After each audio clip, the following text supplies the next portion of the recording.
share the screen. I lost you for a minute there, but we're back. We're good. Alrighty.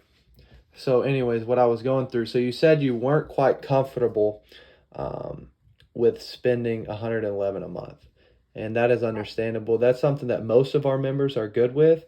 But what do you think you could afford a month so that we could lock in the final expense package? Now, I think that we could maybe go down a little bit on the funeral, and we could go with the cost of a funeral today.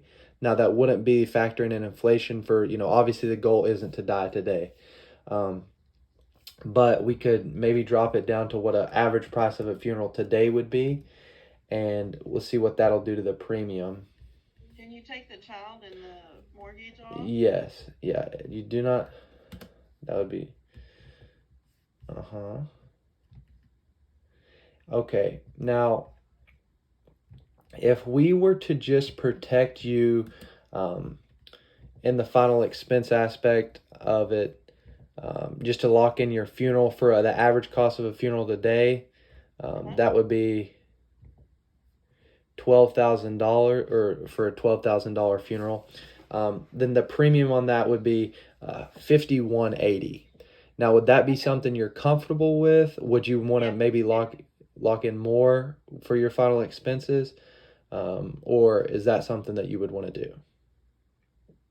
What if you went to like 15? 15? Okay. All right.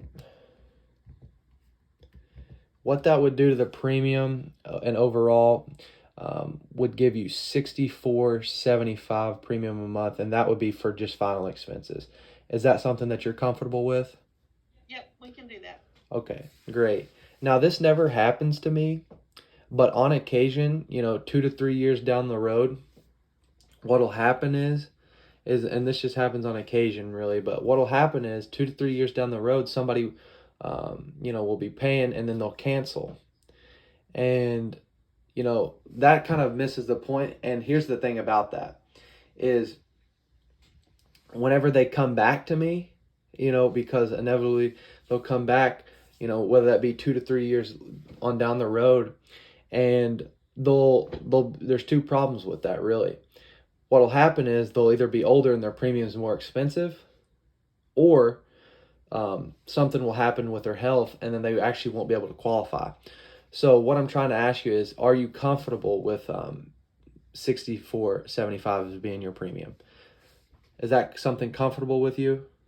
Yeah.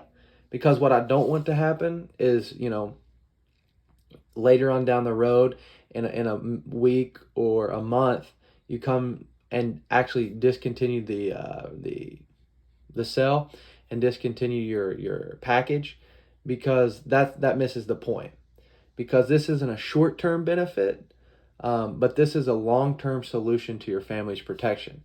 So I'm just making sure that this is something that you're comfortable with. So it is. Yeah. Okay. And if you have any questions and need to adjust anything, just give me a call, all right? And then I'll get this through, and then we'll sign off on it. And yeah.